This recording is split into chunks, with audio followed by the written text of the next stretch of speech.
Sama-sama. Sama na yan. Si Pasi, hindi nakasama. Sabi sasama. Si Pasi. Si Ang nag-tinex ako. Kagabi na. Ano sa tutulang pagod ako. Dahil galing ako ng Divisoria. Kaya si Emily naka-backlist. Nag-text na ako. Sabi ko pasensya na Alan. Ano sabi ko? Kaya pang 7 Avenue namin.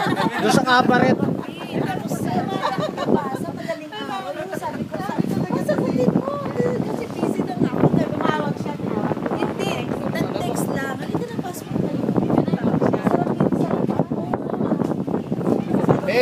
Papasukin mo na sila eh. Kaya na papunta na siya eh.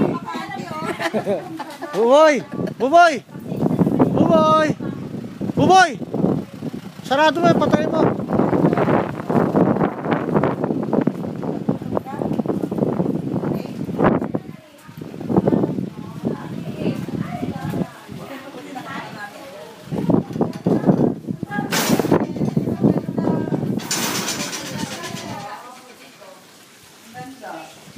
Itong ano lang na to, gumastos kami siguro lang 200.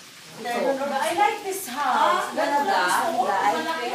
Oo, ako rin. Gusto ko ganito talaga. Ayoko na ng... Excuse me, buksan natin dito lagi. Iniintay kayo ng mister ko. Sabi namin, siya pa naman ang excited. Siya ba? Oo, sabi niya, sige ma, susunduin ko na sila. Text yung Dahil yung karaoke, dahil maganda boses ng mister. Hindi, meron yan. Kasi nandun na kami, lumipat kami sa kabila dahil si Reyna.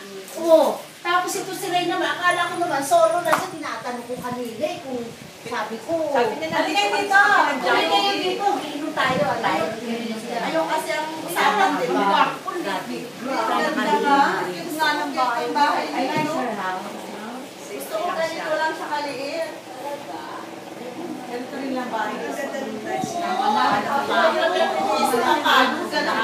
Kaya sabi ko na sa mga pagpapawin niya ako ng bahay. Kaya ako ang maliit. Oh, box key. Yes. Bahay nito to. Be! Bahay ni Fe. Ito si Emily, yan. Bus 7. Ito po ang host, ang may-ari ng bahay. Si Doña Pe. Say hi to the bus. Hello, say hi daw. Oh, dati na, nasa YouTube yan. Sa YouTube yan, talaga ha. Hi. Ikaw muna sa may aking ano. Huwag na, ang hangin-hangin naman. Oy, dito kayo. Ang dalawa na. Pumasok.